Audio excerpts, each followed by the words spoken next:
So here we have some more first members of Cornerstone Church. You joined that first membership Sunday when we had like some 70 or 80 people join and our first membership take in. And so we have Becky and Tony and Laura, and very much a part of the church in a lot of ways. And so let me just start off by asking you, what brought you to Cornerstone and what made you stay to make it your church home? What made me stay at Cornerstone was your preaching. My mom and me were attending, and I remember her saying, "Oh, I wish your dad could hear Jeremy preach because he preaches from the Bible." And that's what's kept me coming here, because you preach from the Bible. Oh, that's beautiful. What brought us and made us stay is the people. We were familiar with the people who had started it. And what made us stay is the family atmosphere. Very welcoming for children. And that's what we needed. We had been at a church previously that was not children friendly. You know, if they heard the kids crying, we were told that we could sit in the back behind a window. We could still hear the sermon.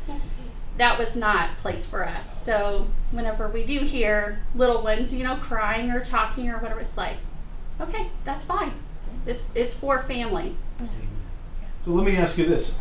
Think of a specific time when you witnessed your church family showing God's unconditional love to you and your family, or maybe someone else. My favorite memory has to be when we had a single mom who was having her second child, and she didn't have anyone to be at the hospital with her. And our ladies found out about that, and there was 5 or 6 different ladies all throughout the day with her. And then one stayed with her through delivery and even got to cut the cord. And I just, you know, that's what we do.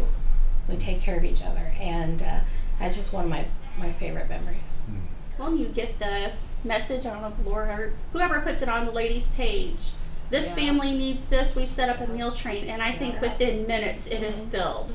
You know, it's just everybody comes together for the very minor things to the major things, and it's just unbelievable how it all comes together. Whenever you're asked to work like a funeral dinner, there is more people than what you need, but everybody comes together and gets it done. And it's just amazing to see how the church family loves everyone and takes them in and does whatever needs to be done. This next question may be impossible to answer, but given what you've already seen God do, what do you think God may do through Cornerstone Church in the next 10 years at our 20th anniversary? It's hard to imagine because, you know, you start with, 4 families or 3 families, and then here we are. we used a building, we rented a building, and then we outgrew it, and we had to buy a bigger building, and 10 years later we're having to make more room. And so I just, Cornerstone has a wonderful reputation in the community. With Blessing of the Hunt, the community Thanksgiving dinner, things that we do for the community that shows God's love and that people are welcome here. And I see us doing more of that. I look forward to seeing the basement renovation room for our kids.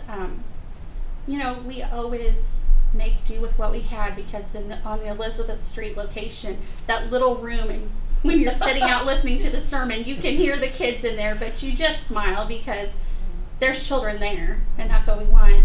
And then, you know, I was super excited for a nursery. You know, we were able to have that nursery, and now we have a problem where we're outgrowing our nursery and we need more space.